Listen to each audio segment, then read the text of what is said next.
বন্ধুরা, আশা করি সকলেই ভালো আছেন। আমিও ভালো আছি। আমি অ্যাডভোকেট মোহাম্মদ জহিরুদ্দিন আকরাম।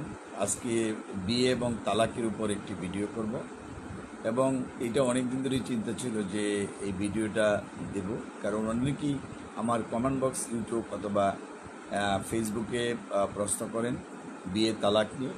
বিয়ে যারা করবেন তাদের মেন্টালি প্রিপারেশন তো নিতেই হবে, টাকা পয়সার প্রিপারেশন নিতে হবে, কিন্তু মনে রাখবেন আপনি যে কাবিনটি করবেন অর্থাৎ নিকাহনামা যেটাকে বলা হয়, এই কাগজটি অবশ্যই সংগ্রহ করতে হবে। বা যারা কোর্ট ম্যারেজ করেন আপনার কোর্ট থেকে যে এফিডেভিট করেন এই কাগজটি কিন্তু সংরক্ষণ করতে হবে। সুতরাং আপনি যে চুক্তিনামাটা করেন সেটা কিন্তু সংরক্ষণ করতে হবে। আপনারা আবেগের বশবর্তী হয়ে বিয়ে করেন এবং কোনো কাগজপত্র সংরক্ষণ করেন না। যখন কোনো মামলায় জড়িত হন বা ডিভোর্সের প্রশ্ন আসে তখনই কিন্তু সেগুলো হয়।